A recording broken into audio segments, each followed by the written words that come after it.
Constituição e Justiça aprovou hoje a PEC 8, que limita as decisões monocráticas no Supremo Tribunal Federal. Como é que o senhor avalia a aprovação na CCJ? Em primeiro lugar, eu quero enaltecer a persistência do primeiro signatário desta PEC e de uma semelhante que nós tentamos aprovar em 2019, o senador Oriovisto Guimarães, que está se recuperando, graças a Deus, de uma Covid extemporânea.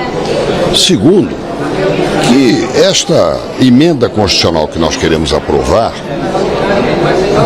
foi apresentada em 2019, quando nós vimos até um clima menos tenso do que hoje, e não foi aprovada por falta de votos, uma vez que foi submetida à votação com apenas 53 senadores votantes. Para fazer 49 era difícil. Fizemos 38 votos contra 15. Agora, eu creio que todos nós, mais amadurecidos, temos que reconhecer o seguinte: nós temos o maior respeito pelo Supremo Tribunal Federal como colegiado. Nós não podemos ser regidos juridicamente por decisões monocráticas e por pedidos de vista infindos. Ou seja, decisão monocrática emergencial tem que ser submetida ao plenário num tempo tão rápido quanto a sua situação peculiar determine. E pedidos de vista não podem ter caráter de elaborar ou aprovar uma lei sem votos. Também tem que ser uma providência tomada num prazo moralmente correto e oportuno para a sociedade brasileira. De forma que a Comissão de Justiça hoje, por unanimidade, sem discutir o que já havia sido discutido há cerca de um mês, aprovou o texto, vai para o plenário, tomara que seja aprovado respeitando posições eventualmente contrárias, e tomara que a Câmara lhe dê a forma final que o Brasil precisa. Como é que o senhor avalia que fica a relação entre o Supremo e o Congresso após essa decisão? Para o bem do Supremo e do Judiciário. É o poder que vale. Você já imaginou se um parlamentar pudesse, por ação ou omissão, aprovar uma lei ou tornar lei uma ideia sua? O que vale é o poder no seu conjunto, tanto o legislativo quanto o judiciário. E particularmente o Supremo merece de todos nós a maior reverência à sua instituição e não a um ou outro personagem. Um outro assunto, senador, a Constituição Federal está para completar 35 anos. Quais foram os avanços até agora e os desafios? Sem dúvida alguma, Ulisses Guimarães tinha razão quando falou que era a Constituição cidadã. Esses 35 anos nos permitiram aperfeiçoamentos, tanto em termos de direitos quanto em termos de deveres. E isso é uma atividade que enobrece o Congresso e a sociedade brasileira.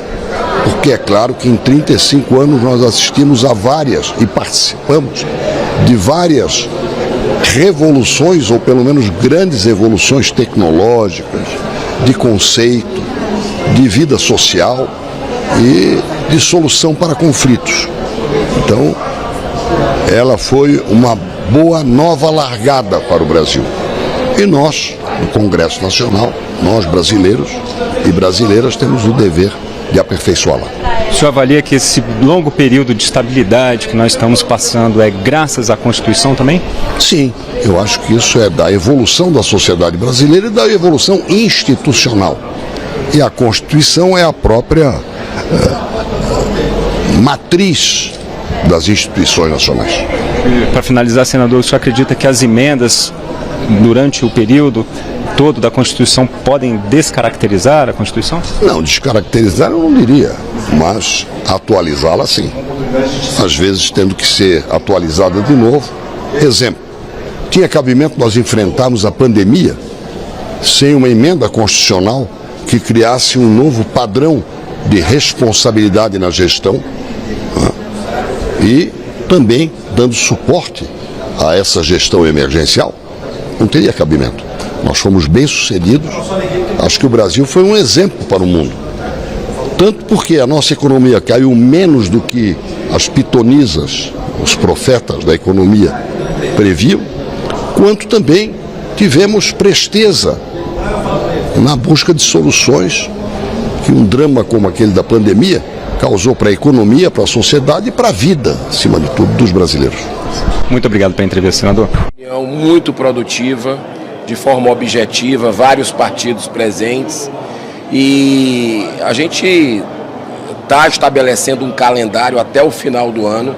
O presidente, de forma muito serena, coloca a questão de um debate sobre o mandato dos ministros do Supremo, análise da idade mínima também, a questão de um calendário único nacional para a questão de eleições, para que a gente não tenha eleições de 2 em 2 anos, sejam eleições coincidentes, gerais.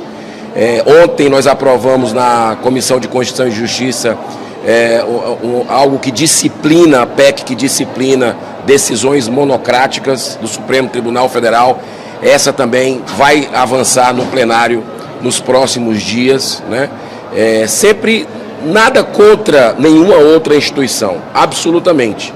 É apenas a favor do parlamento, a favor das prerrogativas do Congresso Nacional, e o presidente, junto com as lideranças, estão caminhando bem também com relação à reforma tributária, um calendário aí estabelecido, deve estar até novembro decidido isso, tanto na CCJ como no plenário.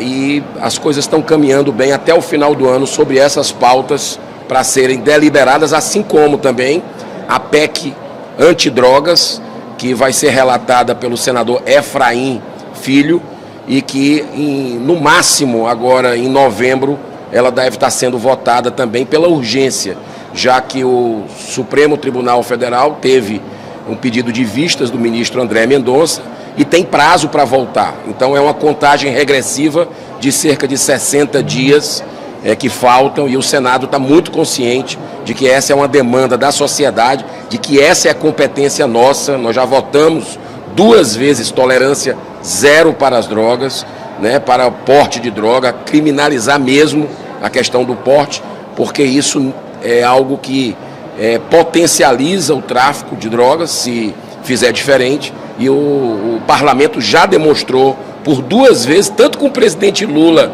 há 9 anos atrás, como também com o presidente Bolsonaro, que a tolerância deve ser zero pelas leis aprovadas aqui no Congresso Nacional. A PEC que nós votamos ontem, a questão para disciplinar decisões monocráticas do Supremo Tribunal Federal, algo que a gente vota 513 deputados aqui, 81 senadores, o presidente da República sanciona, e numa decisão liminar de um ministro que não foi votado por ninguém, ele pode acabar com a lei, travar uma lei aprovada por todo esse custo aqui do Congresso Nacional. Esse tipo de disciplinamento nós vamos correr com relação a isso, né? Foi aprovado na CCJ, em 2, 3 semanas pode estar sendo votado no plenário, porque é algo que existe até algo pacificado no aspecto, por exemplo, do pedido de vistas, né? Talvez isso até possa sair da PEC, porque o pedido de vistas, o próprio Supremo Tribunal Federal já normatizou com relação a isso. Então, essa PEC, a questão das decisões monocráticas, que tem que ser levado para o colegiado. Não pode um só ministro tomar uma decisão sem levar para o colegiado. Então, esse disciplinamento, a gente está dentro de mais ou menos umas 2 ou 3 semanas, isso pode vir para o plenário.